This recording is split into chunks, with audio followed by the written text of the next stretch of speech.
Hello students, आज वाले lecture में अपन कंटिन्यू करते हैं केटीजी वाला जो पार्ट पढ़ाया था मैंने। ठीक है, तो लास्ट लेक्चर में मैंने आपको समझाया था इंटरनल एनर्जी ऑफ गैस। आज वाले लेक्चर में समझेंगे change in internal energy of gas. तो क्या है, देखो कहानी समझते हैं बच्चों। देखो इंटरनल एनर्जी क्या होती है। इंटरनल एनर्जी जो होती है ना, इंटरनल एनर्जी ऑफ गैस, इसको अपन U से डिनोट करते हैं। ये मैंने कल बताया था बेटा आपको, ये F/2 nRT होती है, F/2 nRT। अब जो चेंज इन इंटरनल एनर्जी है ना, अगर यहाँ इसको ऐसे लिखता हूँ, U मान लिया, तो U क्या है, F/2 nRT। ये तो आप सबको पता होगा। अब अगर चेंज इन इंटरनल एनर्जी लिखूं तो डेल्टा U हो जाएगा क्या। आपको पता है जो डेल्टा U है, F तो डिग्री ऑफ फ्रीडम कांस्टेंट है, number of mole constant R constant, तो यहाँ F/2 nR, यहाँ डेल्टा T लिख लेना है। क्लियर है, फॉर्मूला याद हो गया सबको। क्या फॉर्मूला याद रहेगा सबको, बोलो जल्दी, फॉर्मूला याद रहेगा क्या, F/2 nR delta T। Clear है सबको।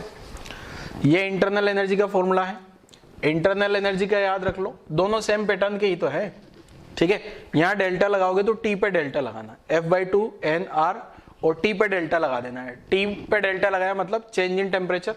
डेल्टा T का मतलब क्या है, डेल्टा T का मतलब यहाँ लिख देता हूँ, डेल्टा T जो है ये चेंज इन टेम्परेचर।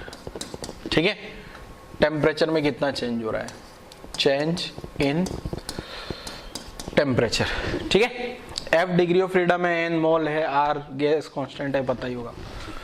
यहां तक कोई दिक्कत नहीं। अब इसके बाद जो बच्चों है ना, यहां पे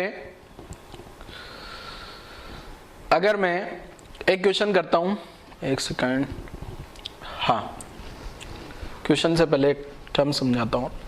देखो आइडियल गैस के लिए क्या होता है, देखो आइडियल गैस आपको पता होगा, for ideal gas, ideal gas के लिए इक्वेशन होती है ना PV बराबर nRT। ये पता होगा आपको। क्लियर है, तो यहां से ये जो U लिख रहे थे ना बेटा अपन, यहां से U जो होगा, क्या लिखा था अपन ने, F/2 nRT। तो ये F/2 nRT की जगह क्या, nRT की जगह क्या लिखा जा सकता है, PV। तो ये इक्वेशन ऐसे भी बन सकती है, F/2 आइडियल गैस के लिए मुझे पता है PV बराबर nRT। ये इक्वेशन पता होगा ना आपको, आइडियल गैस इक्वेशन PV बराबर nRT, लास्ट लेक्चर में समझाया भी होगा। तो ये जो nRT की जगह मैंने क्या लिख दिया, PV। ये जो इंटरनल एनर्जी में F/2 ये nRT लिखा था ना, उस nRT की जगह लिखा जा सकता है P × V। क्लियर है। अच्छा एक चीज ध्यान रखना, ये तो क्लियर। अब ये जो PV है ना, अब एक चीज ध्यान से सुनना, यहाँ पे अगर मान लो टेम्परेचर चेंज होगा, अगर प्रेशर चेंज, वॉल्यूम भी चेंज होगा क्या, delta T change in temperature है। अगर टेम्परेचर में चेंज होगा तो प्रेशर एंड वॉल्यूम में भी चेंज होता है। तो उसको ऐसे लिखते हैं P delta V plus V delta P equal to nR delta T। ठीक है, ये इक्वेशन आपको याद रखनी है।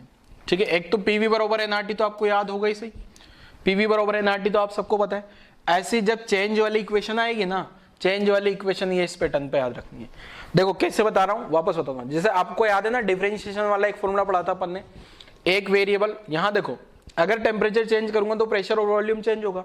तो आपको पता होगा अगर मैं प्रेशर में प्रेशर चेंज होगा, वॉल्यूम चेंज होगा, टेम्परेचर चेंज। तो मैंने क्या किया, एक वेरिएबल P को कांस्टेंट रखा, वॉल्यूम में चेंज किया, प्लस वॉल्यूम को कांस्टेंट रखा, प्रेशर में चेंज किया, equal to nR delta T। ठीक है, याद रहेगा सबको। P डेल्टा V, PV बराबर nRT से, देखो इधर तो nR डेल्टा T आ गया, इधर क्या करना है, एक छोड़ के दूसरे में चेंज, प्लस दूसरा छोड़ के पहले में चेंज। ये ऐसा याद रख लेना आपको डायरेक्ट। ठीक है, फिर इसके बाद अपन क्या पढ़ेंगे बच्चों, यहां तक की कहानी लिखो पहले, फिर अपन जो है ना चेंज इन इंटरनल एनर्जी का ये फॉर्मूला हर एक सब में वैलिड कराता है, हर एक प्रोसेस के लिए लिखता हूं मैं। ठीक है, नोट करो जरा, वीडियो पॉज कर लो और यहां तक की कहानी नोट करो, वीडियो पॉज करके नोट कर लो बच्चों, यहां तक की कहानी।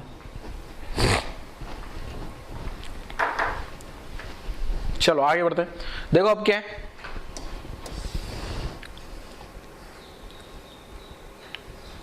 हाँ अब देखो मैं यहां क्या लिख रहा हूं, change in internal energy delta U for various process. अलग अलग प्रोसेस के नाम लिखूंगा मैं, और उन प्रोसेस के लिए मैं डेल्टा यू का वैल्यू लिखता हूं जरा, है ना। तो पहला प्रोसेस आप सब लोग जानते होंगे, पहला प्रोसेस का नाम है जैसे आइसोथर्मल।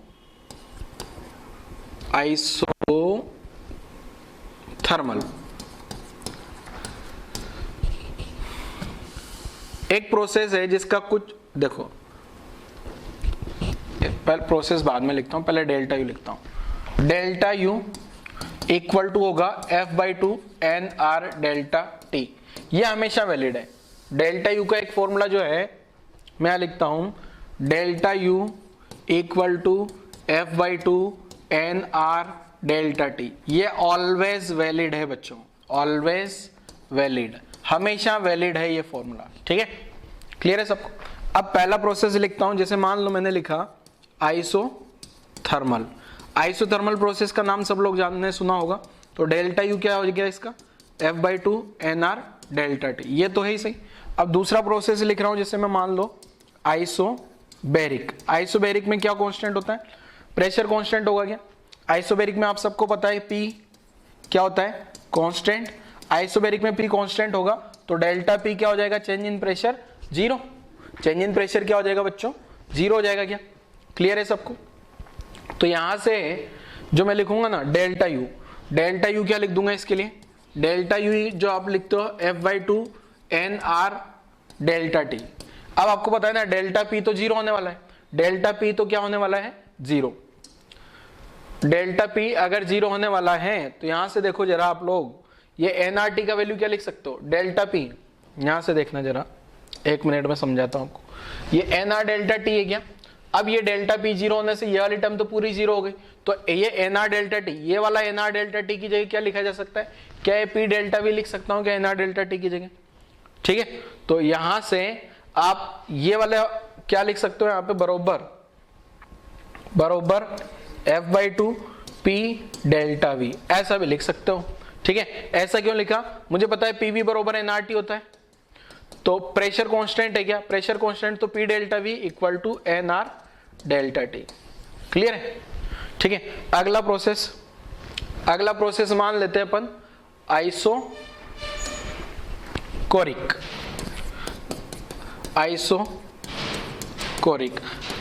में वॉल्यूम कांस्टेंट हो जाएगा। अगर वॉल्यूम कांस्टेंट हो गया तो डेल्टा V क्या आ गया, जीरो। अब यहां से डेल्टा U क्या आ जाएगा बच्चे, F/2 NR डेल्टा T। तो यहां क्या लिख दूंगा F/2। अब ये NR डेल्टा T में जो है ना, अब डेल्टा V जीरो हो गया क्या, तो आप ध्यान से देखना जरा, ये वाली जो इक्वेशन में ये वाली टर्म जीरो आएगी क्या, ये वाली इक्वेशन में ये वाली टर्म जीरो आएगी ना, तो NR डेल्टा T, ये डेल्टा V जीरो आ गया तो ये वाली टर्म बचेगी बस। तो यहां पे आंसर आ जाएगा अपना F/2 V डेल्टा P। एक बार थोड़ा बड़ा कर देते हैं इसको यार,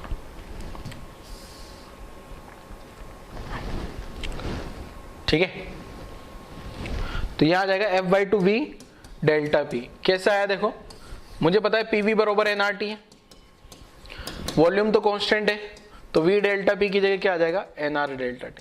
ये दोनों बॉक्स और ये दोनों बॉक्स है ना, ये ऊपर वो जो इक्वेशन लिखी थी ना मैंने, PV बरोबर NRT लिखा था, एक तो मैंने एक इक्वेशन लिखी थी PV बरोबर NRT, फिर मैंने बोला था P delta V plus V delta P बरोबर क्या लिख देना है, NR डेल्टा T। अब एक में तो क्या जीरो हो गया, एक में डेल्टा P, ये वाली टर्म गायब हो गई इसमें तो, और ये इसमें ये वाली टर्म गायब हो गई इसमें, ठीक है। नोट कर लो जरा यहाँ। अब इसके अलावा जो और भी प्रोसेस होते हैं, होने को और प्रोसेस के भी नाम आप लोगों ने सुने होंगे, जैसे एडियाबेटिक वगैरह प्रोसेस के नाम आप लोगों ने सुना होगा। तो एडियाबेटिक प्रोसेस के लिए भी अगर लिखना चाहो तो क्या लिख दोगे, देखो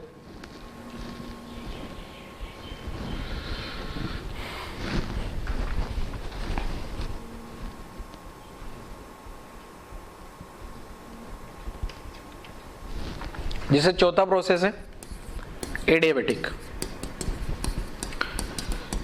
एडियाबेटिक के लिए डेल्टा यू वही लिख देना है बस, delta U equal to F/2 NR delta T, इसमें कुछ नहीं लिखना, ठीक है। ऐसे फिफ्थ एक और लिखना है पॉलीट्रोपिक। अब ये सारे प्रोसेस क्या होते हैं इन सब के बारे में आगे पढ़ लेंगे, थर्मोडायनेमिक्स पढ़ेंगे ना तो आगे धीरे धीरे सब कुछ आ जाएगा। इसका भी क्या आ जाएगा F/2 NR डेल्टा टी। एक प्रोसेस और होता है 6 जिसको नाम दे रहा हूं मैं साइक्लिक। साइक्लिक प्रोसेस क्या होता है वो भी आगे आ जाएगा बच्चे भी। तो साइक्लिक प्रोसेस में डेल्टा यू 0 हो जाता है, मतलब साइक्लिक का मतलब है इनिशियल में चल के आया वापस यहीं घूम फिर के आ जाए, ठीक है। वापस यहीं घूम फिर के आ गए ना तो फाइनल टेम्परेचर और इनिशियल टेम्परेचर बराबर हो जाते हैं, ठीक है। साइक्लिक प्रोसेस में क्या होता है फाइनल टेम्परेचर और इनिशियल टेम्परेचर बराबर, तो डेल्टा टी 0, तो साइक्लिक प्रोसेस का डेल्टा यू भी 0 होता है। तो यहां तक की कहानी लिख लो, वीडियो पॉज करके, वीडियो पॉज करो, यहां तक की कहानी लिखो जल्दी से, वीडियो पॉज करके यहां तक की कहानी लिख लो।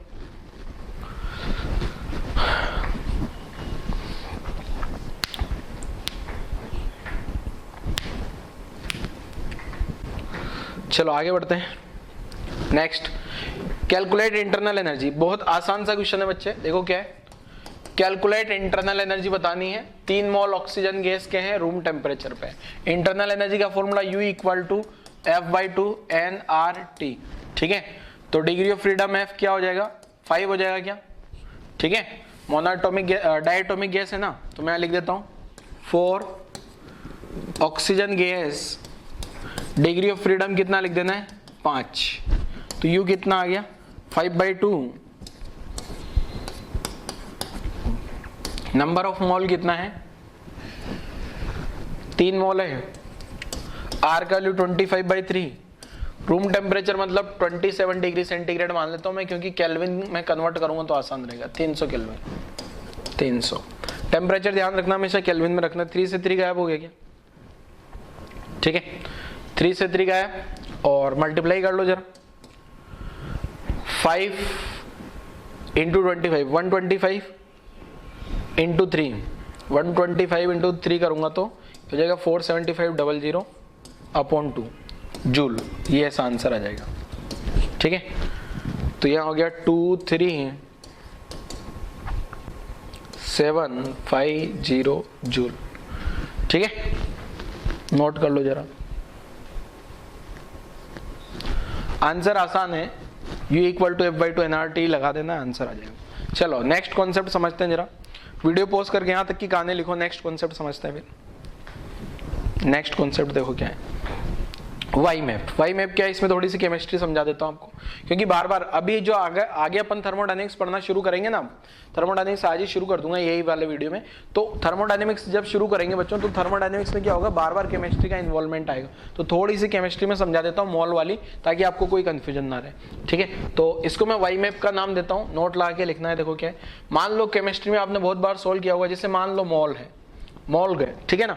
मॉल से अगर मुझे मास पे जाना है, मॉल से कहाँ जाना है मुझे, मास, ठीक है। जैसे मान लो आपको क्वेश्चन में बोल दिया जाए 2 मोल है, 2 मोल है किसके, ऑक्सीजन गैस के, 2 मोल ऑक्सीजन गैस के है ना, तो आपको क्या करना है, अगर ऑक्सीजन का मुझे क्या निकालना है, ऑक्सीजन का मास निकालना है, तो ऑक्सीजन का मॉलिक्यूलर वेट, ऑक्सीजन का जो मॉलिक्यूलर वेट होता है ना, इसका मॉलिक्यूलर वेट होता है ऑक्सीजन गैस का 32 ग्राम पर मोल, मतलब 1 मोल का कितना हुआ 32 ग्राम। ऑक्सीजन गैस के लिए जो मॉलिक्यूलर वेट होता है कितना बेटा 32 ग्राम पर मोल, मतलब अगर 1 मोल लूंगा तो 32 ग्राम होगी। मतलब अगर मेरे पास 1 मोल ऑक्सीजन गैस है ना, तो उसकी कितना उसका मास हो जाएगा 32 ग्राम। अगर 2 मोल हो गए, तो यहाँ 2 मोल है ना, तो इंटू 2 कर दूं क्या इसको, इंटू 2। तो यहाँ पे आपको क्या करना होता है, जब भी मास से मोल दिया गया है और मास पे जाना है, तो इंटू मॉलिक्यूलर वेट कर देना आप, ठीक है। इंटू क्या कर दोगे, मॉलिक्यूलर वेट। तो ये मास जो मिलेगा ना आपको, ये ग्राम में मिल जाएगा, ठीक है। क्लियर है, मास मिल जाएगा आपको, मॉलिक्यूलर वेट का ये वाला वैल्यू पुट करना, ग्राम पर मोल वाला, ठीक है। अच्छा, इसको मैं मास ही रहने देता हूं, मास आ गया, ठीक है। क्लियर है, अगर ये जो मॉलिक्यूलर वेट वाला जो वैल्यू है ना, ये ग्राम पर मोल में लिखोगे तो वो ग्राम में आ जाएगा। चलो कहानी क्लियर, यूनिट वगैरह आप लोग देख लेना। अब यहां से अगर मैं दूसरा रास्ता चूज करता हूं इधर, तो इधर जो है, इधर मेरे पास निकल के आते हैं बच्चों नंबर ऑफ गैस मॉलिक्यूल्स। या मैं नंबर ऑफ मॉलिक्यूल्स लिख देता हूँ सिंपल, नंबर ऑफ मॉलिक्यूल्स। तो नंबर ऑफ मॉलिक्यूल्स कब आते हैं बेटा, जब आप मल्टीप्लाई कर देते हो Na का। किसका मल्टीप्लाई कर दो, Na का। Na होता है एवोगाद्रो नंबर, ठीक है। ये Na क्या है, एवोगाद्रो नंबर है, ठीक है। Mw क्या है, मॉलिक्यूलर वेट ऑफ, Mw को मॉलिक्यूलर मास, मोलर मास या मॉलिक्यूलर वेट, इस टाइप से नाम दिए जा सकते हैं, ठीक है। और Na क्या है, एवोगाद्रो नंबर, ठीक है। Na का वैल्यू भी आपको पता होगा 6.022 इंटू 10 पावर 23। कोई यूनिट नहीं होता डायमेंशनलेस क्वांटिटी, ठीक है। 6.022, ठीक है। अब तीसरा वाई शेप बनाना है ना मुझे, वाई शेप मतलब एक और है, इनटू अगर मैं 22.4 कर देता हूं, ठीक है, इंटू 22.4 कर दूंगा ना बच्चों, तो यार मेरे पास क्या निकल के आ जाएगा, volume of gas, volume of gas, ठीक है। और ये जो गैस आएगा ना वॉल्यूम, ये लीटर में आएगा, ठीक है। गैस का वॉल्यूम किस में आ जाएगा बेटा, लीटर में, ठीक है। कहानी क्लियर है। जैसे मान लो मेरे पास 1 मोल है, तो 1 मोल है, जैसे आप 1 मोल में कितने मॉलिक्यूल आएंगे, 1 मोल में इतने सारे मॉलिक्यूल आ गए, तो 10 मोल में कितने मॉलिक्यूल हो जाएंगे, इंटू 10 कर देना। मतलब ये मोल से 3 रास्ते में लेंगे आपको। मास पे जाया जा सकता है, number of molecule and volume, और रिवर्स आना है तो डिवाइड कर देना। रिवर्स आना है तो क्या कर दोगे, डिवाइड कर दोगे, ठीक है ना। रिवर्स आना है तो डिवाइड कर देना, 22.4 का मल्टीप्लाई होगा। क्लियर है, नोट कर लो जरा वाई मैप। अब इससे रिलेटेड भी आपको यहाँ न्यूमेरिकल मिलेंगे। वैसे सारी की सारी केमिस्ट्री है, बस इससे रिलेटेड न्यूमेरिकल भी आपको फिजिक्स वाले मॉड्यूल में, डीपीपी में, टेस्ट में मिल सकते हैं, ठीक है। मोल का कैलकुलेशन हो गया, जैसे मास दे दिया जाए मोल पूछ लिया जाए, मोल दे दिया जाए नंबर ऑफ मॉलिक्यूल, या वॉल्यूम दे दिया जाए मोल, उल्टा पुल्टा कुछ भी पूछा जा सकता। तो यहाँ से आपको क्या करना होगा, सबसे पहले मोल पे आना है। सबसे पहले किस पे आना है बच्चे, मोल पे। मोल से तीनों तरफ जाना आसान है, मोल पे तीनों तरफ से आना आसान है। क्लियर है ना। इसलिए सबसे पहले मोल की कैलकुलेशन होना जरूरी है। जब भी क्वेश्चन में अगर मोल नहीं दिए गए हो ना, मास दिया होगा तो मास से मोल पे आना पड़ेगा, ठीक है। क्लियर है। वॉल्यूम दिया होगा, वॉल्यूम से मोल पे आना पड़ेगा, क्योंकि हर एक फॉर्मूले में अपना एन आएगा। एन बोले तो नंबर ऑफ मोल्स। नोट करो जल्दी से, छोटे छोटे से 3-4 न्यूमेरिकल कराऊंगा, एकदम हलवा हलवा न्यूमेरिकल है। देखो पहला न्यूमेरिकल सॉल्व करो जरा, सॉल्व करके देखो जरा क्या होगा इसका आंसर। बहुत आसान न्यूमेरिकल है बच्चों। तो क्या, कैलकुलेट नंबर ऑफ मोल्स इन 112 ग्राम है क्या नाइट्रोजन गैस के। तो आपको मोल पता करना है ना, तो मोल को क्या लिखा जा सकता है, मोल को मास अपॉन मॉलिक्यूलर वेट ऐसा लिख दूं क्या मैं, ठीक है। मोल को मैंने मॉलिक्यूलर वेट से मल्टीप्लाई किया तो मास आया था क्या, तो मास को मॉलिक्यूलर वेट से डिवाइड कर दूं तो मोल आ जाएगा क्या। तो इसका जो मोल पता करना है, मोल को अपन डिनोट करते हैं छोटू एन से, तो छोटू एन अच्छे से बन जा, एन बराबर मास कितना है इसका 112, यहाँ ग्राम लिखो साथ में। मॉलिक्यूलर वेट होता है 28 ग्राम पर मोल। ग्राम ने ग्राम को मार दिया, और एन जो निकल के आया ना यहाँ से, ये आ जाएगा अपने पास 4 मोल, ठीक है। डिवाइड कर लेना आप, 28 से डायरेक्ट कैंसिल आउट हो रहा है 4 बार, तो अपना आंसर आ गया 4 मोल। आंसर मैच करा लो जरा, आसान सा क्वेश्चन था, नोट कर लो सॉल्यूशन। फिर अगला क्वेश्चन सोल्व करते हैं ऐसा ही। चलो अगला क्वेश्चन लेके आ जाए, आजा बेटा। वीडियो पोस्ट करो यहाँ तक की कहानी लिखो पहले, अगला क्वेश्चन सोल्व करो वीडियो पोस्ट करके। Mass of 3 mole of oxygen gas. Oxygen gas के 3 मोल है तो उसका मास कितना आ जाएगा। चलो सोल्व करता हूं जरा, वीडियो पोस्ट करके सोल्व कर लेना, बहुत आसान क्वेश्चन है बच्चों, ठीक है। तो देखो मास निकालना है ना मुझे, तो मास क्या हो जाएगा, देखो मास जो होगा ना, ये हो गया क्या बेटा, mole into molecular weight. Y map याद करो, ये रहा, देखो मोल दिया है, मॉलिक्यूलर वेट से मल्टीप्लाई करोगे मास आ जाएगा। तो देखो मास कितना आ गया, देखो बेटा मास जो होगा ना, मोल कितने बोला है 3 मोल, तो यहां लिख दिया आपने 3 मोल, ठीक है। मॉलिक्यूलर वेट कितना होता है, ऑक्सीजन गैस का मॉलिक्यूलर वेट आपको पता नहीं है क्या, 32 ग्राम पर मोल, ठीक है।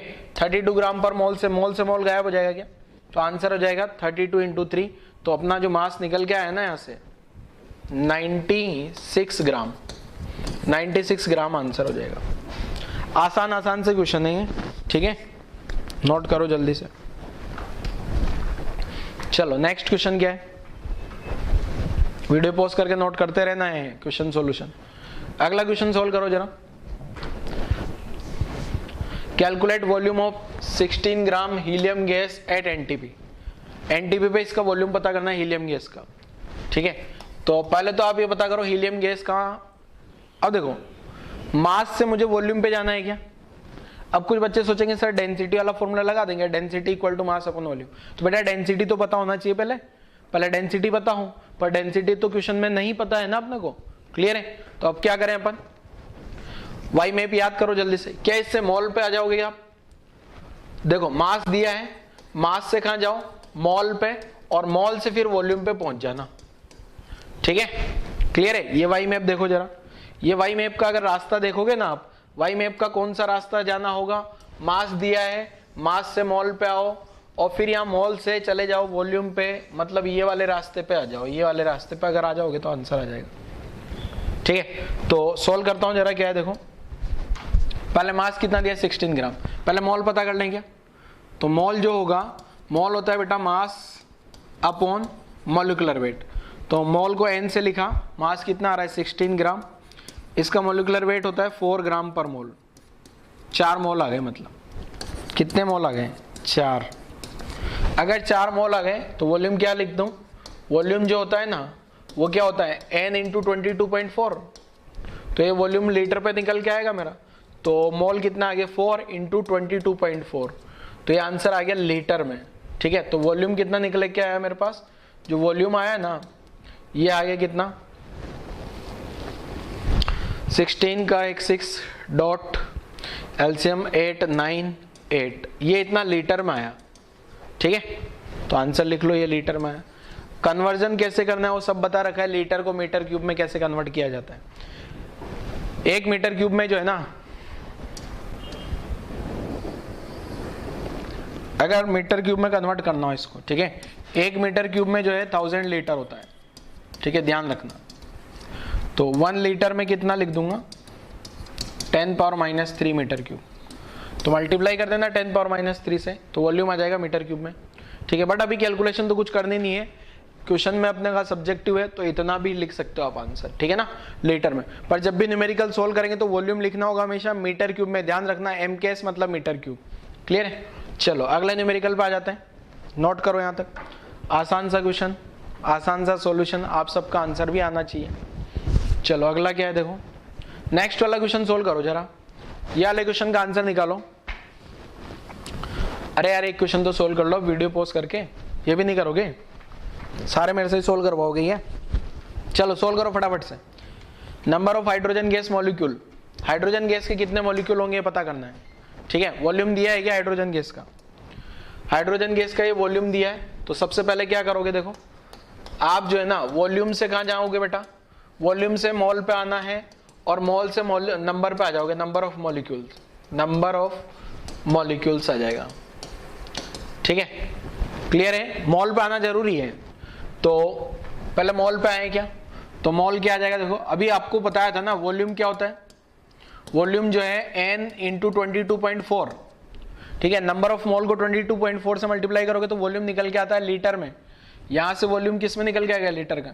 तो ये जो ये n का वैल्यू क्या लिख दूं मैं 89.6 अपॉन 22.4, इसको सिंप्लीफाई करोगे तो n का वैल्यू 4 आ गया, ठीक है। अब नंबर ऑफ मॉलिक्यूल्स क्या आ जाएंगे, number of molecules, number of molecules चाहिए ना, तो ये होता है n इंटू एन ए, ठीक है। मैक्सवेल लॉ में भी समझाया होगा मैंने कि आगे आ जाएगा n into N A number of molecules होता है, ठीक है। तो यहां से ये n तो आ गया 4, na का वैल्यू 6.022 इंटू 10⁻23, ठीक है। तो आजू बाजू जो आंसर आएगा ये 24 में लिख रहा हूं डायरेक्ट, है ना, 23 ऐसा आंसर आ जाएगा अपना। एग्जैक्ट मल्टीप्लाई आप सबको करना आता है, नोट कर लो जरा, वीडियो पॉज करो और नोट करो।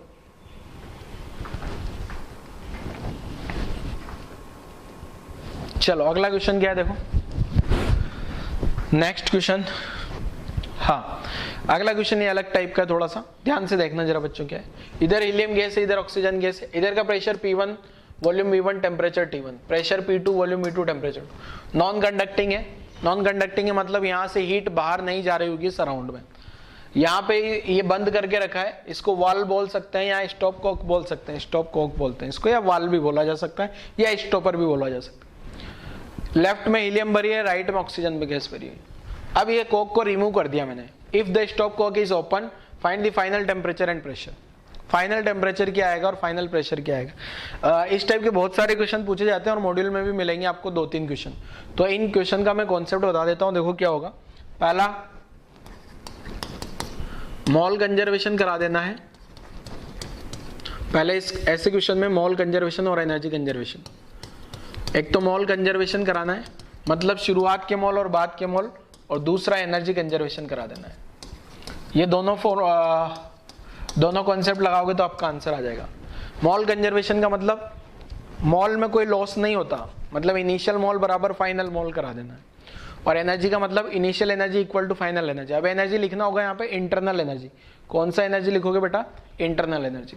ठीक है, तो ट्राई करो जरा, ट्राई करो। देखो क्या होगा, ये इस टाइप का डायग्राम हो गया क्या? वो स्टॉपर हटा दिया तो देखो इधर का वॉल्यूम V1 रहेगा, इधर का वॉल्यूम V2 रहेगा। वॉल्यूम में तो कोई चेंज नहीं आएगा।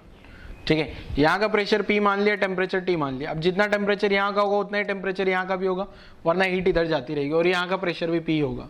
दोनों साइड का प्रेशर सेम हो जाएगा, दोनों साइड का प्रेशर सेम, दोनों साइड का टेम्परेचर सेम।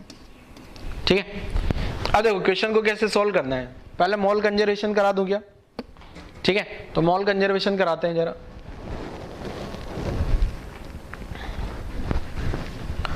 तो मॉल कंजर्वेशन,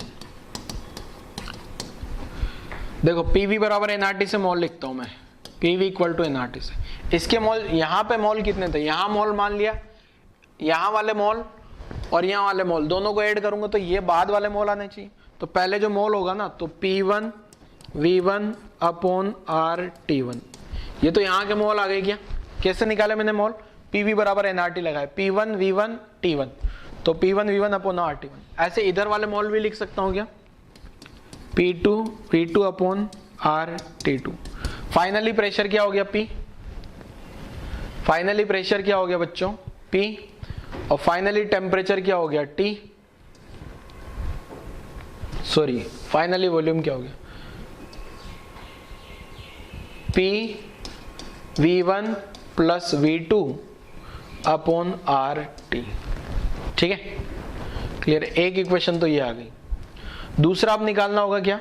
एनर्जी कंजर्वेशन। दूसरा क्या लगाना होगा मुझे? Energy conservation. एनर्जी कंजर्वेशन लगा के बताता हूं। देखो एनर्जी कंजर्वेशन, ठीक है, तो एनर्जी कंजर्वेशन लगा दें। वहां पे एनर्जी कितना था? इसका एनर्जी F/2 nRT1, हाँ उसका F/2। एनर्जी का फॉर्मूला क्या होता है? U equal to F/2 nRT। ठीक है, तो एक काम करते हैं ना, एनर्जी कंजर्वेशन का इक्वेशन में इधर लिखता हूं ना, थोड़ा जगह कम पड़ेगी। क्वेश्चन को तो जाने देते हैं, इसको यहां लिखते हैं। ठीक है, देखो अब मैं क्या करा रहा हूं? एनर्जी कंजर्वेशन करा रहा है। ठीक है, एनर्जी कंजर्वेशन, और एनर्जी का फॉर्मूला तो आपको पता ही होगा, F/2 nRT। ठीक है, तो शुरुआत की जो एनर्जी है, देखो एक बार क्वेश्चन लिख लो आप लोग यहां से, क्योंकि क्वेश्चन बार बार ऊपर नीचे जाता रहेगा। अभी मेरे पास स्पेस नहीं है सोल्व करने के लिए। ठीक है, तो मैं इसको क्वेश्चन को ऊपर स्लाइड कर दूंगा। पहले क्वेश्चन लिख लो आप लोग, अगर क्वेश्चन नहीं लिखा है तो। ठीक है, अब देखो मैं मॉल लिखता हूं, एक सेकंड क्वेश्चन यही रखता हूं ताकि इक्वेशन समझा पाऊं मैं।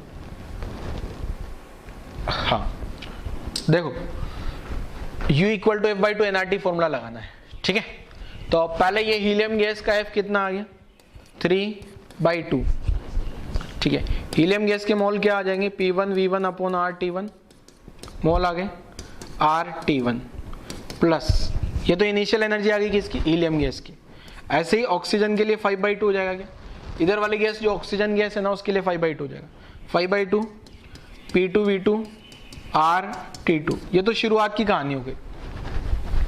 अब बाद में क्या हुआ, बाद में यहाँ पे जितना टेम्परेचर हीलियम गैस का है उतना ही ऑक्सीजन गैस का हो गया क्या, तो 3/2, मॉल में कोई चेंज नहीं रहेगा, मॉल तो एज इट इज वही रहने वाले हैं क्या, हीलियम गैस के मॉल में कोई चेंजेस नहीं होने वाला है, टेम्परेचर में चेंज हो जाएगा।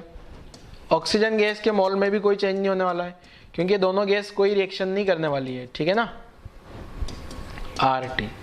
अब यहाँ से कौन कौन सी टर्म गायब हो जाएगी बच्चों, देखो जरा ध्यान से, नीचे जो डिवाइड में 2 लिखा है एक तो वो गायब होगा, 2 2 2, R यहीं पे गायब हो जाएगा R। तो ये इक्वेशन को सिंप्लीफाई करने पे जो है ना ये ऐसा आ रही है, देखो यहाँ ध्यान से देखना, 3/2 P1V1 3/2 P1V1 प्लस 5/2 P2V2 बरोबर, ये RT1 से RT1 भी चला जाएगा, ठीक है ना। यहाँ पे एक स्टेप लिखना भूल गया मैं,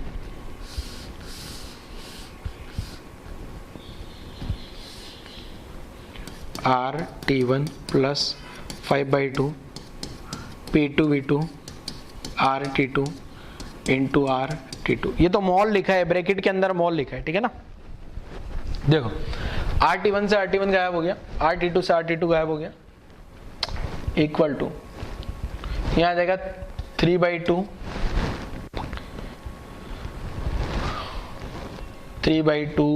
P1V1 upon T1 plus 5/2 P2V2 upon T2 into a capital T बाहर आ जाएगा, ठीक है। तो यहाँ से कैपिटल T का कैलकुलेशन हो जाएगा, ये 2 तो बाहर है ही सही, यहाँ लिख दिया 3 P1V1 प्लस 5 P2V2 बरोबर, ये T1 T2 एलसीएम ले लिया, 2 2 सब जगह से गायब हो जाएगा, यहाँ बचेगा 3 P1V1 T2 plus 5 P2V2 T1 into whole T। तो ये जो T आ रहा है ना फाइनली ये आ जाएगा 3 P1V1 plus 5 P2V2 bracket clause cross multiply T1 T2 upon 3 P1V1 T2 plus 5 P2V2 T1। ये अपना आंसर हो जाएगा फाइनल टेम्परेचर। अभी क्या है ना सारे के सारे अननोन है ना, इसलिए ऐसा गड़बड़ आंसर आ रहा है, वरना जब क्वेश्चन दे दिया जाएगा ना 2 मोल प्रेशर टेम्परेचर तो इतनी सारी बड़ी सारी इक्वेशन नहीं बनेगी क्योंकि अननोन बहुत सारे हो गए ना, P1V1 T1 P2V2 T2, 6 unknown की टर्म में आंसर है तो बड़ा सा आंसर तो आना ही है। अब ये टेम्परेचर का वैल्यू, ये वाला टेम्परेचर का वैल्यू यहाँ रख दूंगा, ठीक है, ये वाला टेम्परेचर का वैल्यू यहाँ रख देंगे तो प्रेशर भी आ जाएगा, ठीक है। तो मैं पूरा सोल्व नहीं कर रहा हूँ, ठीक है, मैं पूरा सोल्व नहीं कर रहा हूँ, यहाँ लिख देता हूँ, वरना आप लोग value of T put in equation 1 and calculate pressure, ठीक है। थोड़ा बड़ा सारा है और प्रेशर तो और बड़ा आएगा, ठीक है ना, इसलिए मैं पूरा कैलकुलेट ही नहीं कर रहा हूँ उसको, ठीक है। ये तो एज इट इज रखना है, एज इट इज रखना है। यहाँ टी का वैल्यू, ये आर आर आर गायब हो जाएंगे, ये टी का वैल्यू बड़ा सा कर दोगे तो आपका आंसर आ जाएगा क्रॉस मल्टीप्लाई करना, नोट कर लो जरा। चलो नेक्स्ट, अब यहाँ के अपना केटीजी खत्म हो जाता है बच्चों, ठीक है। लास्ट न्यूमेरिकल थोड़ा हेवी हो गया होगा मुझे पता है, बट सॉल्व तो करना पड़ेगा, ठीक है। तो यहाँ के अपना केटीजी बच्चों क्लोज हो जाता है, इसमें थोड़ी केमिस्ट्री भी मैंने आपको सिखाई। अब अपना शुरू होता है क्या, थर्मोडायनेमिक्स। तो थर्मोडायनेमिक्स क्या है, देखो आप चाहो तो एक पेज ब्लैंक लगा देना, एक पेज ब्लैंक लगा के लिखना, ठीक है बच्चों, ठीक है। एक पेज ब्लैंक लगा देना ताकि आपको कोई नया फॉर्मूला मिल जाए, नया क्वेश्चन मिल जाए तो वहां लिख देना, और बाकी चैप्टर के सारे फॉर्मूले भी लिख देना, कुछ ना मिले तो चैप्टर के सारे फॉर्मूले लिख। नेक्स्ट, थर्मोडायनेमिक्स क्या है, आसान सी कहानी आपको केमिस्ट्री में भी पढ़ाई गई होगी। Study of heat exchange between system and surround. System है, ठीक है, सिस्टम समझते हो ना, सिस्टम और सराउंड के बीच में study of heat exchange between system and surround. अब सिस्टम और सराउंड क्या है ये भी समझा देता हूँ। जैसे मान लो एक कंटेनर है, तो इस कंटेनर के जो बाहर है ना उसको बाउंड्री बोलते हैं, और अंदर ये गैस वगैरह जो भी है उसको थर्मोडायनेमिक सिस्टम या सिंपली सिस्टम बोल दिया जाए। और दोनों को जो सेपरेट कर रहा था ना उनको थर्मोडायनेमिक बाउंड्री या सिंपली बाउंड्री बोल दो, ठीक है। तो एक पेज छोड़ के थर्मोडायनेमिक्स के बारे में लिख दो। थर्मोडायनेमिक्स का मतलब क्या है, हीट ऑफ अपन पढ़ेंगे हीट एक्सचेंज के बारे में। हीट एक्सचेंज किस किस में, सिस्टम और सराउंड में हीट एक्सचेंज होगी। अभी बाउंड्री कंडक्टिंग, नॉन कंडक्टिंग कुछ भी अलग अलग टाइप की हो सकती है बच्चों, ठीक है। तो यहाँ तक की कहानी नोट करो, जल्दी से वीडियो पॉज करो, कहानी नोट करो। नेक्स्ट देखो क्या है, हाँ, type of thermodynamic system. Thermodynamic system 3 type के होते हैं, open system, close system and isolated system, ठीक है। 3 टाइप के होते हैं thermodynamic system, open, close and isolated. Open system, close system and isolated. तो ओपन सिस्टम क्या है, क्लोज सिस्टम क्या है, आइसोलेटेड सिस्टम क्या है, तीनों के बारे में बताएं। ओपन सिस्टम ऐसे सिस्टम है जिसमें हीट और मैटर, हीट मतलब एनर्जी, मैटर मतलब मास, ठीक है ना। हीट या एनर्जी भी लिखा हो सकता है क्वेश्चन में, मैटर या मास भी लिखा हो सकता है, मतलब दोनों का एक्सचेंज हो सकता है, उसको बोला जाता है ओपन सिस्टम। एग्जांपल, जैसे मान लो आप भगोनी है, भगोनी समझते हो तपेली, उसमें आप पानी गर्म कर रहे हो, तो पानी गर्म करते रहोगे तो क्या होगा, वो भगोनी के थ्रू या तपेले के थ्रू जो हीट है वो पानी को मिल रही है, ठीक है। और पानी हो सकता है स्टीम में कन्वर्ट हो जाए, तो हो सकता है पानी का मास धीरे धीरे कम हो रहा हो, तो पानी को हीट भी मिल रही है और पानी का मास भी एक्सचेंज हो रहा है सराउंड के साथ में, ठीक है ना। तो ऐसे सिस्टम को बोला जाता है ओपन सिस्टम। ओपन सिस्टम में हीट और मैटर दोनों एक्सचेंज हो सकते हैं, दोनों पे मैंने राइट लगाया। क्लोज सिस्टम, क्लोज सिस्टम जैसे मान लो ये बोतल है, ठीक है। बोतल मान लो अगर ये स्टील की बोतल होती, इसको गर्म करता, स्टील की बोतल होती तो हीट अंदर चली जाएगी, तो ये गर्म होगा, बट ये पानी कहीं नहीं जा पाएगा इसमें से, पानी इस बोतल के अंदर ही रहने वाला है, ठीक है। स्टीम हो जाएगा तो भी अंदर ही रहेगा ना। तो यहाँ पे क्या होगा, क्लोज सिस्टम में हीट तो एक्सचेंज हो जाएगी बट मैटर एक्सचेंज नहीं हो सकती। मैंने यहाँ ध्यान से देखोगे तो यहाँ ओपन बनाया और यहाँ क्लोज बनाया, ये येलो वाली बाउंड्री यहाँ टॉप पे क्लोज कर रही है इस सिस्टम को, ओपन और क्लोज में यही डिफरेंस है। ये कंडक्टिंग वॉल्स इसलिए लिखा है हीट ऊपर जा सके ताकि। तीसरा होता है आइसोलेटेड। थर्मस फ्लास्क देखा होगा आप लोगों के पास, पानी की बोतल भी होती है ना, एक बोतल जिसमें ठंडा पानी रहता है दिन भर तक, या जिसमें चाय भर दें तो बहुत देर तक चाय गर्म होती है, होटल पे रेस्टोरेंट वाले यूज करते हैं, तो उसको आइसोलेटेड सिस्टम बोल सकते हैं। उसमें ना तो हीट दी जा सकती है और ना हीट ली जा सकती है, हीट भी एक्सचेंज नहीं होगी और मास भी एक्सचेंज नहीं होगा, मैटर भी। तो इस टाइप के सिस्टम को अपन बोल देते हैं क्या बच्चों, आइसोलेटेड सिस्टम। नोट कर लो जरा यहाँ तक की कहानी, यहाँ तक की कहानी नोट करो जल्दी से, वीडियो पॉज करो। बेसिक पता होना चाहिए ओपन सिस्टम क्लोज सिस्टम के बारे में, कि ओपन सिस्टम क्या है, क्लोज सिस्टम क्या है।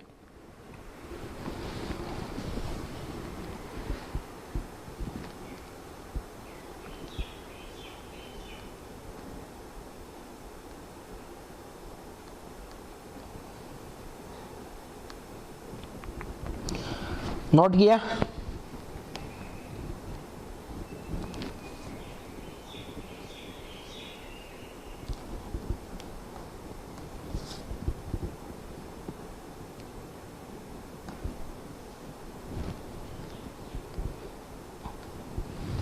चलो और आगे बढ़ते हैं।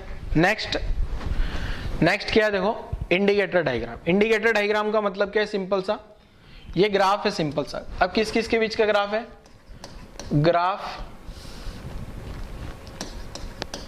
Graph between two thermodynamic variable.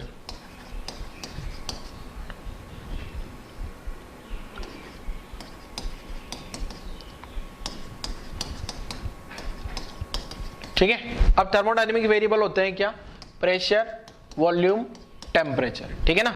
जैसे मान लो मैं एक ग्राफ ड्रॉ कर रहा हूं, जैसे ग्राफ अलग अलग टाइप के हो सकते हैं, कोई भी ग्राफ हो सकते हैं। जैसे मान लो ये पीवी ग्राफ है, प्रेशर वॉल्यूम ग्राफ, ये इस टाइप का हो सकता है। यहाँ प्रेशर टेम्परेचर ग्राफ मान लो ये इस टाइप का है। तीसरा ग्राफ प्रेशर और टेम्परेचर, ये मान लो ये इस टाइप का ग्राफ है। तो ये सबको बोलते हैं अपन इंडिकेटर डायग्राम। और ये इंडिकेटर डायग्राम में भी क्या होता है, देखो बेटा, ये जो मान लो मैंने यहाँ वॉल्यूम ले लिया, यहाँ प्रेशर ले लिया, जरूरी नहीं यही ग्राफ हो, कोई भी ग्राफ हो सकता है, ठीक है। ये जो पूरा का पूरा आगे बढ़ रहा है ना, ये पॉइंट ए, ये पॉइंट बी, मान लो ए से बी तक ग्राफ जा रहा है ऐसा। इस ए पॉइंट को बोलते हैं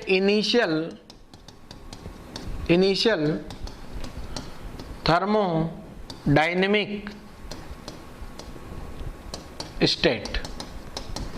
और इस बी पॉइंट को बोलते हैं फाइनल। इसका प्रेशर मान लो P2 है, pressure P2, volume V2, temperature T2, और ए पे प्रेशर P1, V1, T1। ठीक है, इसको बोलते हैं फाइनल थर्मोडायनेमिक स्टेट। ठीक है, और ये ए से बी को जो है ना, ए से बी को, ये यहां से जो ग्राफ जा रहा है ना, इसको बोलते हैं थर्मोडायनेमिक प्रोसेस। ए से बी तक जो जा रहा है ना, उसको बोलते हैं थर्मोडायनेमिक प्रोसेस। ये जो ए टू बी जा रहा है, इसको क्या बोलते हैं? Thermodynamic process.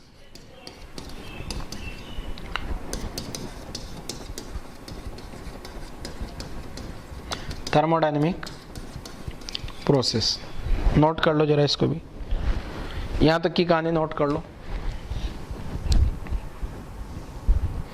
वीडियो पॉज करो और यहां तक की कहानी नोट कर लो।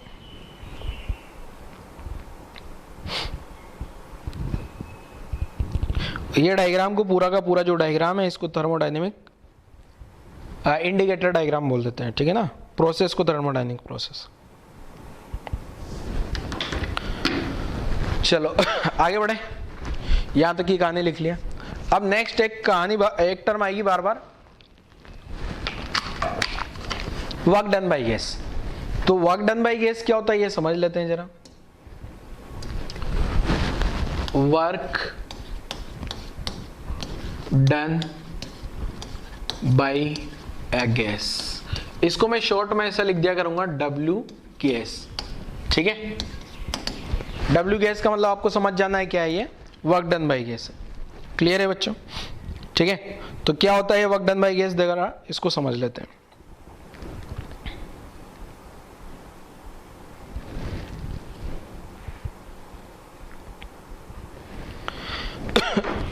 तो ध्यान से समझना है, यहाँ पे डायग्राम है ना बच्चों, क्लियर है?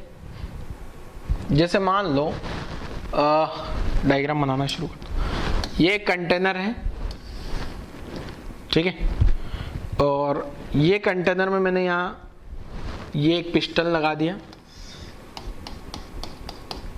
पिस्टन पे ये डायग्राम, ये आ गया मासलेस मूवेबल पिस्टन। मासलेस मतलब मासलेस है, इसका मास 0 है, मतलब मूवेबल पिस्टन। ये पिस्टन जो है ऊपर जा सकता है, नीचे जा सकता है। इस कंटेनर के अंदर अपन ने गैस भर दी, जो कि रेड डॉट आपको थोड़े कम विजिबल होंगे बट दिख रहे होंगे। ठीक है, ये जो गैस है ये यहाँ पे रेंडमली मूव कर रही है, गैस मॉलिक्यूल जो है रेंडम मोशन कर रहे हैं। ठीक है, अब मैंने यहाँ नीचे बच्चों एक हीटर लगाया है। ये क्या लगाया मैंने? एक हीटर जो कि हीट प्रोवाइड कर सकता है। ये है अपना एक हीटर जो गैस को हीट दे रहा है। अब क्या होंगे, ये जो गैस मॉलिक्यूल है ना बच्चों, ये जो पिस्टन है, ये पिस्टन ऐसे है। अब ये गैस मॉलिक्यूल इसको हीट करेंगे ना, गैस मॉलिक्यूल इसको हीट करेंगे तो ये पिस्टन यहां से ऊपर चला जाएगा।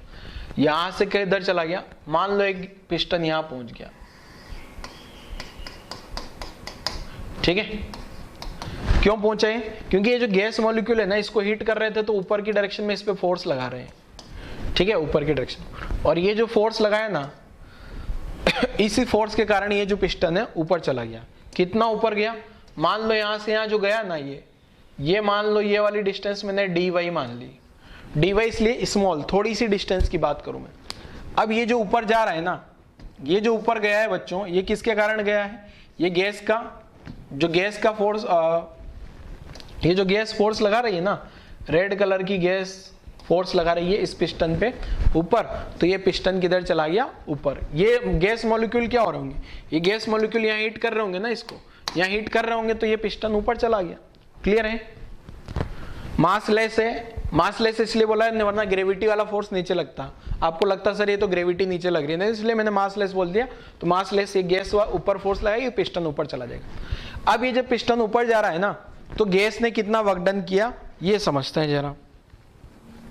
ठीक है, ये समझते हैं जरा गैस ने कितना वर्क डन किया। अब आपको वर्क डन का जो फॉर्मूला होगा ना बच्चों वो पता होना चाहिए। अभी भी गैस ये पिस्टन थोड़ा सा ऊपर गया, ये इनिशियल पोजीशन है, फाइनल पोजीशन है। तो यहां से पहले तो मैं लिखता हूं dy क्या है, पिस्टन कितना चला गया, ठीक है। dy क्या है, स्मॉल डिस्प्लेसमेंट ऑफ पिस्टन, ठीक है। मान लेते हैं इसका क्रॉस सेक्शन एरिया ए है। ए क्या है, cross section area of piston. ये जो पिस्टन है ना, इसका क्रॉस सेक्शन एरिया, ठीक है। ये पिस्टन हकीकत में ये इस टाइप से होगा, अगर सिलेंड्रिकल है तो, ठीक है। तो उसका cross section pi R square लिख देना है, और क्यूब है स्क्वायर है तो ए स्क्वायर लिख देना है पिस्टन। जैसे मान लो ये इस वाली बोतल में पिस्टन होता ना, तो ए क्यूब, ये वाली आपको दिख रहा होगा स्क्वायर शेप होगा, तो स्क्वायर का ए क्यूब हो जाता क्या। और ये वाली बोतल टाइप का कंटेनर होगा तो पाई आर स्क्वायर। ये गोल बोतल है और ये क्यूब शेप की बोतल है, ठीक है ना। अब जो है मुझे कैलकुलेशन करना है वर्क डन का। अब आपको बेसिक फॉर्मूला पता होगा एक वर्क डन का। वर्क डन का फॉर्मूला जो मैकेनिक्स में पढ़ा था अपन ने, वो लिखता हूं मैं। तो मैं यहाँ पहले कैलकुलेट कर रहा हूं क्या, small work done by gas. ये जो स्मॉल वर्क डन है वो मैंने DW लिख लिया। क्या लिख लिया, स्मॉल वर्क डन DW। अब मैं DW की कैलकुलेशन करता हूँ। अब आपको पता है जो वर्क डन होता है बेटा, वर्क डन क्या होता है, फोर्स इनटू डिस्प्लेसमेंट। तो यहां जो DW लिखूंगा ना,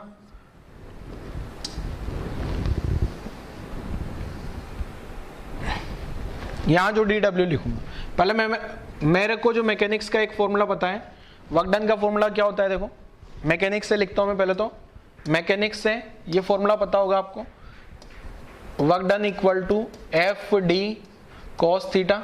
एक तो ये, सॉरी आप लोगों को जो मैंने बताया होगा, एक तो बताया होगा FS cos थीटा, ठीक है। या फिर DW लिखते हैं ना, तो DW जो लिखते हैं FDS cos थीटा, ठीक है। तो यहां भी DW लिख रहा हूं क्या मैं, तो जो DW में, अच्छा एक और फॉर्मूला आपको पता होगा, प्रेशर जो होता है वो होता है फोर्स अपॉन एरिया, ठीक है।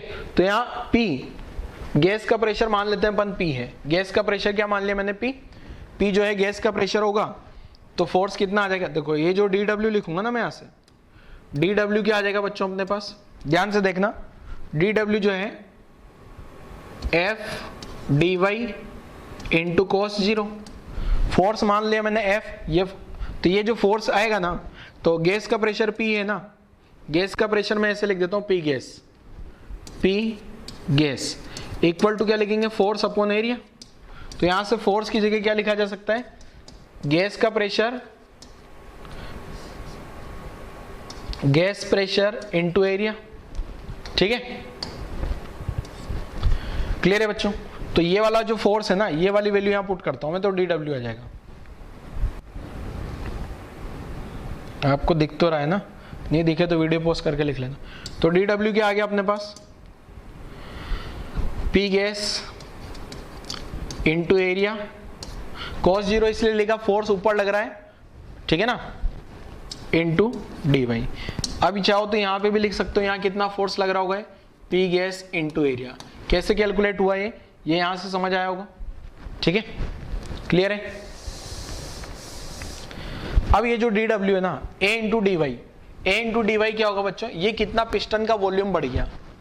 अभी पिस्टन ऊपर जा रहा है ना, तो यहाँ एंगल 0 आ गया। पिस्टन अगर नीचे आता है ना, तो यहाँ एंगल 180 आ जाता है। अगर पिस्टन ऊपर जा रहा है तो गैस का फोर्स ऊपर लग रहा है, पिस्टन भी ऊपर जा रहा है, तो वर्क डन पॉजिटिव हो जाएगा। पिस्टन ऊपर गया, गैस का फोर्स भी ऊपर लग रहा है, तो वर्क डन पॉजिटिव। फोर्स ऊपर लग रहा है, पिस्टन नीचे आ रहा होता तो वर्क डन नेगेटिव हो जाता। मान लो हीटर को बंद कर देते अपन, हीटर बंद कर देते तो क्या होगा, धीरे धीरे टेम्परेचर डाउन होगा, गैस मॉलिक्यूल क्या होंगे, अपना स्पीड को कम करेंगे और ये पिस्टन धीरे धीरे नीचे आ जाएगा। और पिस्टन नीचे आएगा तो गैस का फोर्स तो ऊपर लग रहा है, पिस्टन नीचे आ रहा है, तो वर्क डन नेगेटिव हो जाएगा। थीटा 180 हो गया ना, FD cos थीटा में थीटा 180 होती। अभी क्या होगा, जैसे ये हीटर क्या देगा, हीट देगा, तो गैस मॉलिक्यूल का क्या होगा, टेम्परेचर बढ़ेगा, और गैस मॉलिक्यूल का टेम्परेचर बढ़ेगा तो ऊपर भगाएंगे क्या इस पिस्टन को, ठीक है। तो यहां से अब ये जो A इंटू dy है, A इंटू dy जो हो जाएगा ना बच्चों, ये चेंज इन वॉल्यूम हो जाएगा। A इंटू dy क्या हो जाएगा, DW equal to P gas into dv। dv जो है ना अपना, ये जो dv है बच्चों, ये a इंटू dy है, ये हो जाएगा चेंज इन वॉल्यूम। ये क्या हो गया अपना, चेंज इन वॉल्यूम। तो यहां तक की कहानी लिखो आप लोग जल्दी से, वीडियो पॉज करो और यहां तक की कहानी लिख डालो।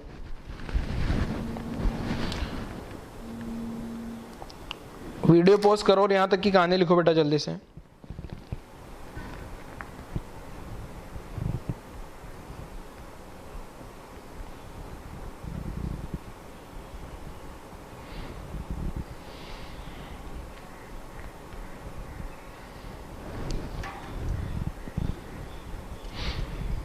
जल्दी लिखो।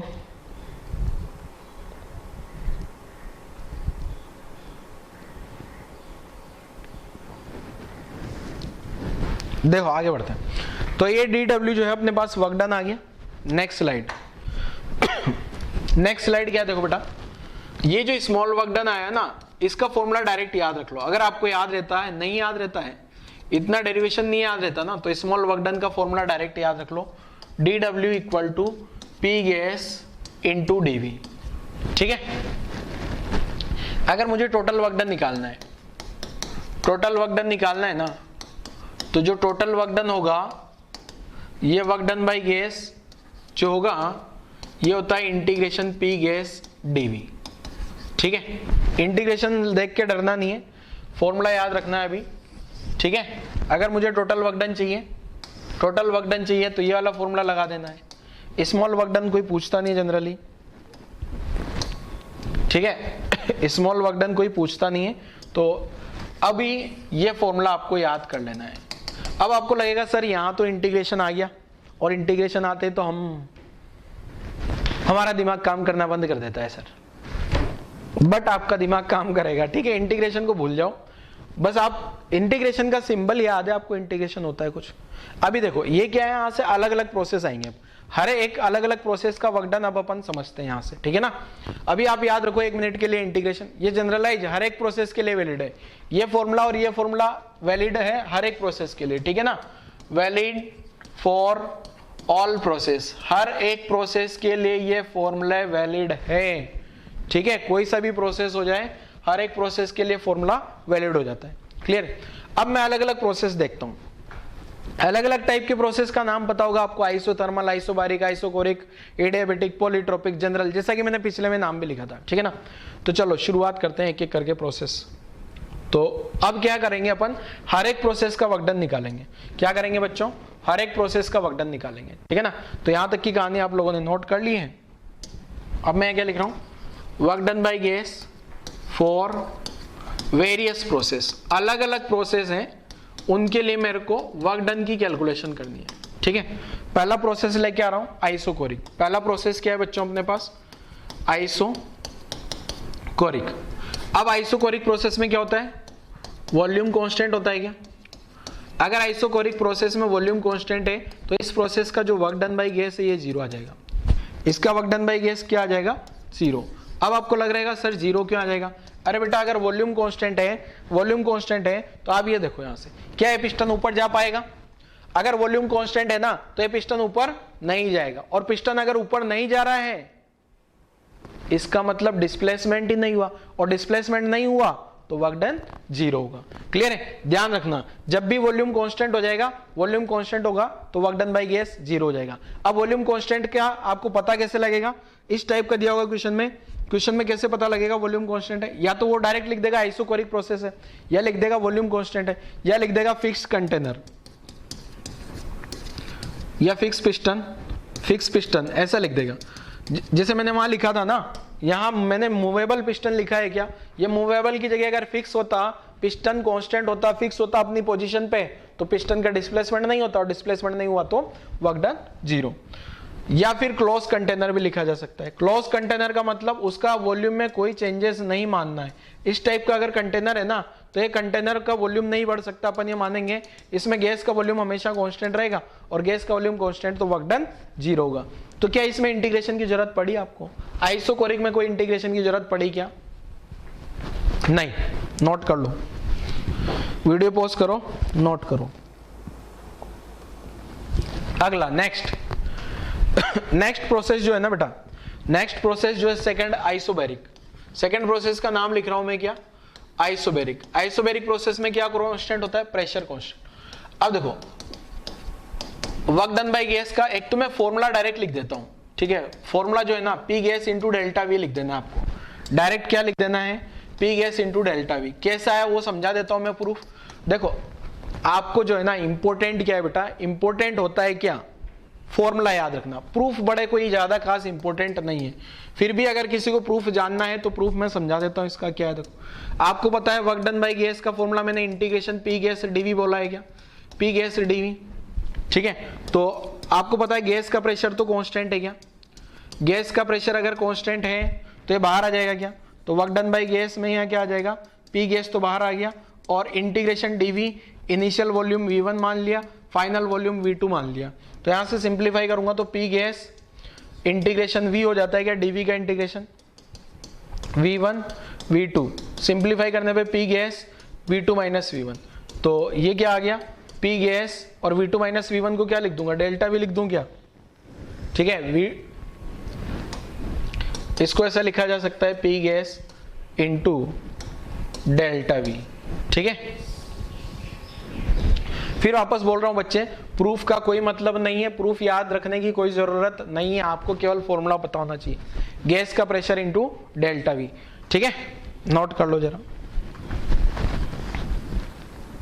अरे क्वेश्चन में क्या होगा, क्वेश्चन में क्या होगा, अभी ये लिखने की जरूरत नहीं है, मैं आपको बता देता हूं बस।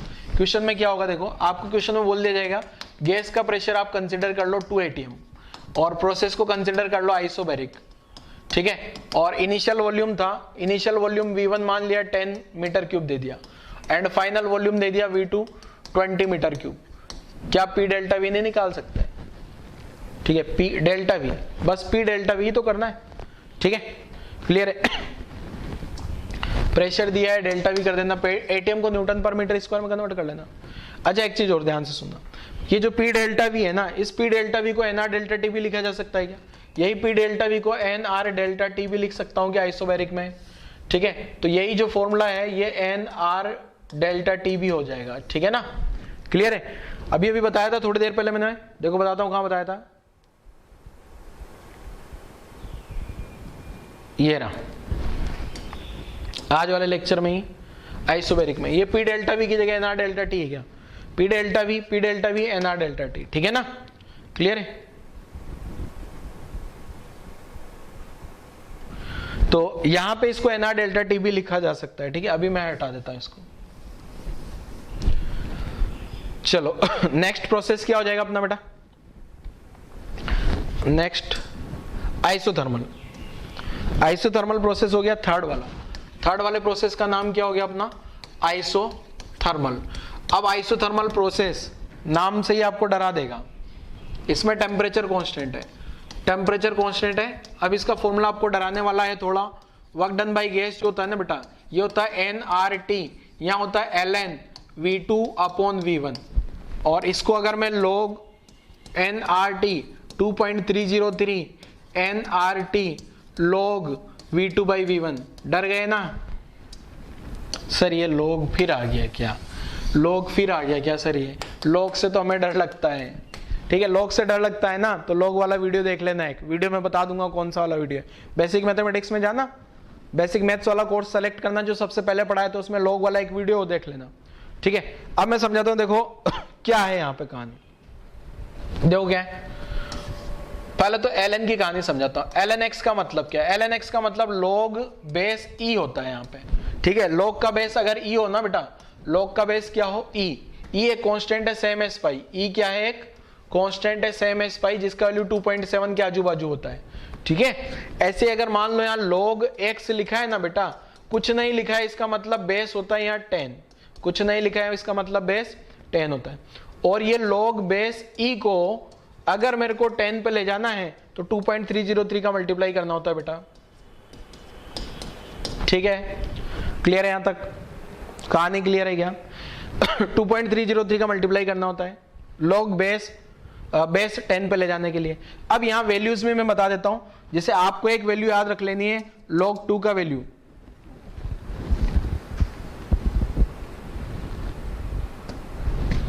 देखो log 2 का वैल्यू जो होता है, log 2 का वैल्यू 0.3010 होता है एंड log 3 का वैल्यू 0.747 होता है। बेस कुछ नहीं दिया है, इसका मतलब 10 है। अब log a into B multiply है तो log a plus log b में कन्वर्ट हो जाता है वो, ठीक है ना। log a अपॉन b, ये सारे फॉर्मूले बेसिक मैथ्स में पढ़ाए थे आपको। log a minus log b,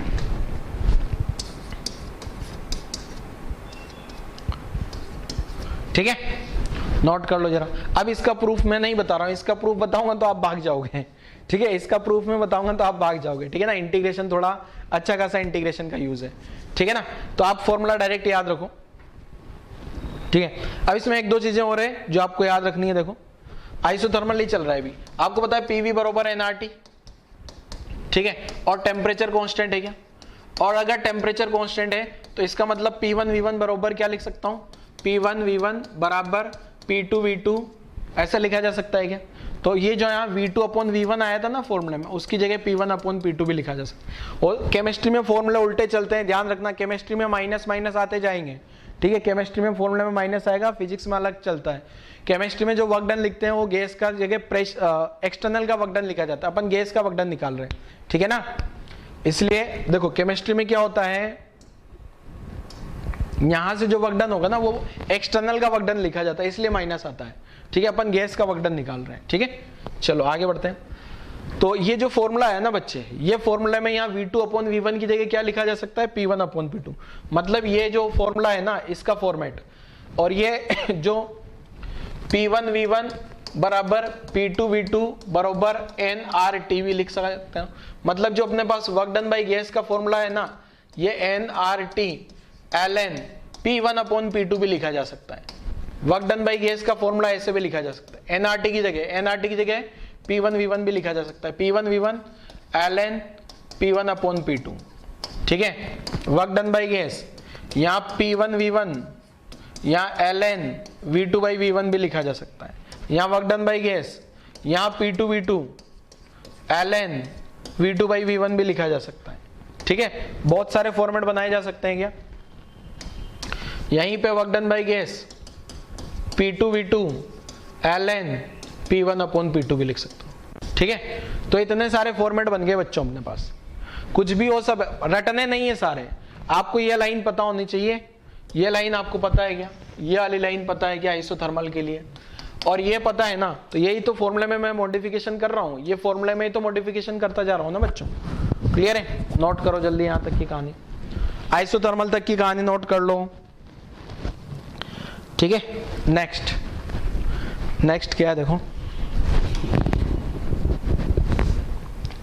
isothermal के बाद एक और प्रोसेस आता है बेटा, प्रोसेस का नाम है क्या, फोर्थ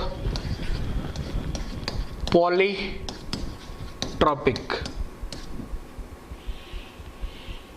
पहले एडियाबेटिक लिख देता हूं। वैसे एडियाबेटिक का नाम तो आप लोगों ने सुना है, एडियाबेटिक। एडियाबेटिक प्रोसेस क्या है इसके बारे में एक लेक्चर आ जाएगा पूरा आगे का, ठीक है ना। बस आपको ये इक्वेशन ध्यान रखनी है। अभी इस टाइप की कोई एक इक्वेशन होती है, P V power gamma equal to constant. इसका जो वर्क डन बाई गैस होता है ना बेटा, ये होता है N R delta T upon minus gamma plus 1। क्या याद रख लोगे क्या बच्चों, फॉर्मूला याद हो जाएगा क्या, बोलो जल्दी से, फॉर्मूला याद हो गया, ठीक है। ऐसे पैटर्न पे, सेम पैटर्न पे एक और प्रोसेस होता है जिसका नाम होता है बेटा पॉलीट्रॉपिक। फिफ्थ वाले प्रोसेस का क्या नाम है, फिफ्थ वाले प्रोसेस का नाम है पॉलीट्रॉपिक, ठीक है। ये इसका इक्वेशन होता है पी वी पावर एम बरोबर कांस्टेंट। हो सकता है केमिस्ट्री में पी वी पावर एक्स लिखा हो, ठीक है, मैं यहाँ एम लिखता हूं। तो इसका भी ये इक्वेशन भी इसी के जैसा है क्या, तो इसका आंसर हो जाएगा N R delta T upon minus M plus 1। रट के रखना बच्चे फॉर्मूले, डेरिवेशन नहीं समझा रहा हूं, केवल फॉर्मूले याद कर लो आप तो, ठीक है। इसका डेरिवेशन बड़ा आसान है, कोई आसानी से इंटीग्रेट होके हो जाते हैं सबके डेरिवेशन, बट केवल अभी आप फॉर्मूले याद रख लो। एटलीस्ट फॉर्मूले याद होंगे ना, सबके डेरिवेशन में एक ही फॉर्मेट पे होते हैं। मैं बता देता हूं क्या करना होता है, देखो सबके प्रूफ सेम पैटर्न पे होंगे। आपको केवल कुछ नहीं करना, work done by gas equal to integration P gas DV कर देना है, ठीक है। अब यहाँ पी गैस, जैसे आइसोथर्मल में पी गैस इक्वेशन पीवी बराबर एनआरटी से लिख देना, यहां से पी का वैल्यू लिखना, यहां से पी का वैल्यू आ जाएगा constant upon V power M, integrate करोगे आंसर आ जाएगा। बट फिर बोल रहा हूं मैं, आपके लिए प्रूफ ज्यादा इंपॉर्टेंट नहीं है, फॉर्मूले याद होना चाहिए। क्लियर है? Work done by gas polytropic process, ठीक है, पॉलीट्रोपिक का भी वर्क डन का फॉर्मूला याद होना चाहिए। अब देखो क्वेश्चन में क्या होगा, आपको नंबर ऑफ मोल दे दिया जाएगा, नंबर ऑफ मोल दे दिया। अच्छा, यहाँ गामा का वैल्यू जो है ना 1 + 2/f होता है, ध्यान रखना। गामा का जो वैल्यू होता है बेटा, गामा, ये जो गामा है ना, इसको एडियाबेटिक कोएफिशिएंट बोलते हैं, 1 + 2/f। गामा को क्या बोलते हैं? एडियाबेटिक कांस्टेंट या कोएफिशिएंट, ठीक है, adiabatic coefficient. f degree of freedom है, सबको पता है, गामा आ जाएगा आसानी से, ठीक है। अब देखो क्वेश्चन क्या है, देखो आपको मोल दे दिया जाएगा, मोल की कैलकुलेशन सिखा दिया, r का वैल्यू पता है, चेंज इन टेम्परेचर पता है, बस ये m का वैल्यू आपको परेशान करेगा। तो m का वैल्यू कैसे कैलकुलेट करना है वो मैं सिखाता हूँ, वीडियो पोस्ट करके यहाँ तक लिखो जल्दी से,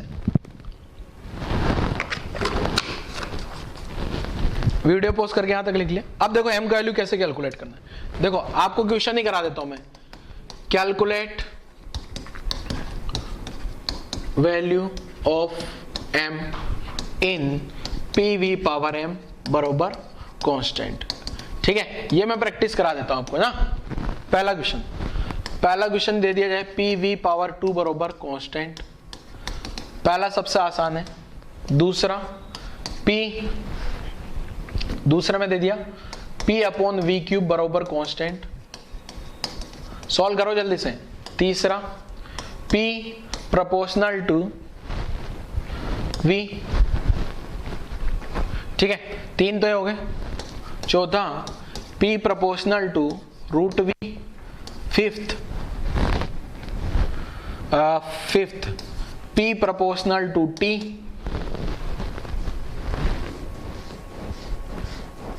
ठीक है, P proportional to T², P proportional to T²। 6 हो गया V प्रोपोर्शनल टू √T। सब में m का वैल्यू पता करना। अच्छा, एक चीज ध्यान रख लेना, ये फॉर्मूले में m का वैल्यू 1 नहीं हो सकता, ये फॉर्मूले में m is not equal to 1, ठीक है। अगर m का वैल्यू 1 होगा तो क्या होगा, m 1 होगा, किसी बच्चे के दिमाग में आ रहा होगा सर अब m 1 होगा तो क्या होगा, m 1 होते ही इक्वेशन क्या बन गई, PV बराबर कांस्टेंट, और PV बराबर कांस्टेंट तो क्या हो गया, आइसोथर्मल, और आइसोथर्मल का तो फॉर्मूला अलग है। आइसोथर्मल का फॉर्मूला क्या लिखना है आपको, अभी समझाया था क्या, nRT ln V2/V1, आइसोथर्मल का प्रोसेस ही हो गया, ठीक है। किसी के दिमाग का कीड़ा होगा तो वो निकल गया अब, ठीक है, कि सर m1 हो जाएगा तो क्या होगा, m1 हो गया तो ये हो जाएगा, ठीक है। क्लियर है सबको? चलो क्वेश्चन पे आ जाते हैं अपने, सारे क्वेश्चन आसान से हैं।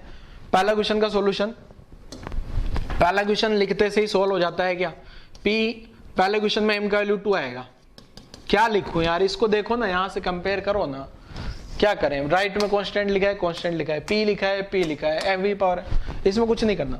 दूसरा सेकंड वाले क्वेश्चन में क्या है, देखो ये जो P/V³ कांस्टेंट लिखा है ना बेटा, P/V³ जो लिखा है यहाँ पे कांस्टेंट, इसको ऐसे लिख दो PV पावर -3 बरोबर कांस्टेंट, m का वैल्यू -3 हो गया, m का वैल्यू -3 हो गया, ठीक है।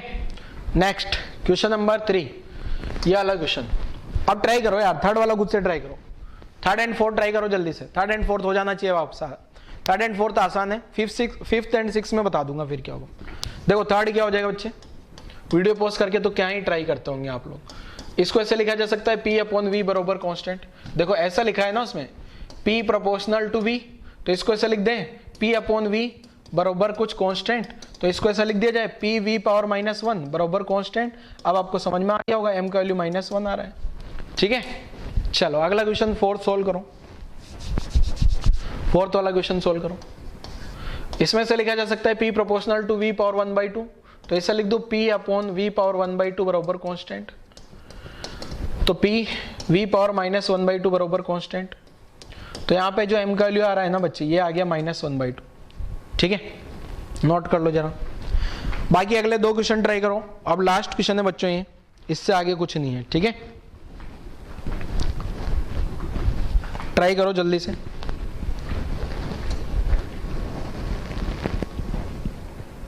चिपका दिया यहाँ पे। चलो सॉल्व कर देता हूँ। कौन सा वाला? फिफ्थ वाला।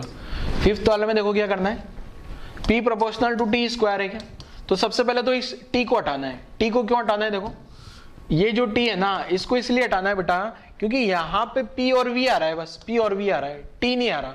तो PV बराबर NRT होता है कि आप सबको पता है। तो T की जगह क्या लिखा जा सकता है? PV upon NR। ठीक है, तो ये वाली जो T का वैल्यू है ना, ये वाली T का वैल्यू मैं यहाँ पुट कर रहा हूँ। ठीक है, तो P proportional to PV upon NR whole square. यहां तक कोई दिक्कत हो तो बोलो जल्दी से, कोई दिक्कत नहीं। तो यहां क्या आ जाएगा बच्चे? P proportional to P square V square. ठीक है, N स्क्वायर R स्क्वायर तो कांस्टेंट में भगा दिया मैंने, प्रोपोर्शनलिटी में चले जाएंगे, कांस्टेंट है तो यहां से एक P गायब होगा, यहाँ एक P बचेगा, यहाँ V स्क्वायर बचेगा। तो ये आया PV स्क्वायर बरोबर कांस्टेंट। एक P गायब हो गया ना, यहाँ से एक P इधर से गायब हो गया, तो M का वैल्यू 2 आ गया, खत्म। चलो लास्ट क्वेश्चन, लास्ट क्वेश्चन देख लेते हैं जरा क्या। चलो इधर कर देता हूं last question. Next and last 6 वाला। 6 में क्या है? V proportional to T। Again मेरे को T को ऐसे लिख दो, V square proportional to T। ठीक है, PV बराबर NRT लिख दूं, PV बराबर NRT। यहां से T की जगह क्या आ जाएगा? PV upon NR। तो V square proportional to T की जगह लिखा मैंने PV अपॉन NR। एक V मारा गया तो यहां से V प्रोपोर्शनल टू P आ गया, एक V मारा गया ना, NR कांस्टेंट में भगा दिया, तो ये आ गया P अपॉन V बरोबर कांस्टेंट। तो P V पावर -1 बरोबर कांस्टेंट, M का वैल्यू -1 आ गया। ठीक है, ऐसा आंसर आ गया। बाकी इसके रिलेटेड न्यूमेरिकल करेंगे अपन अगले लेक्चर में। ठीक है, तो आज वाला लेक्चर यहीं क्लोज करते हैं बच्चों। क्लियर है? अच्छे से पढ़ना, सारे के सारे फॉर्मूले याद होने चाहिए। आज वाले लेक्चर में जितने भी फॉर्मूले मैंने पढ़ाए हैं, ये नेक्स्ट जो लाइव लेक्चर आएगा ना आपका, वो लाइव लेक्चर में, जब भी लाइव लेक्चर होगा, आप जब भी वीडियो देखते हो, ये जस्ट अगले लाइव लेक्चर में मैं सारे फॉर्मूले पूछने वाला हूँ, हर एक वर्क डन के। ठीक है, क्लियर है? और अगले लेक्चर में सारे फॉर्मूले एक साथ लिख दूंगा ताकि आपके दिमाग में एक साथ रहेगा। Isochoric, isobaric, isothermal, polytropic, cyclic वगैरह जो भी जितने भी प्रोसेस के वर्क डन लिखा ना, सबको एक साथ लिख दूँ। ठीक है बच्चों, तो आज वाला लेक्चर यहीं क्लोज करते हैं। Thank you.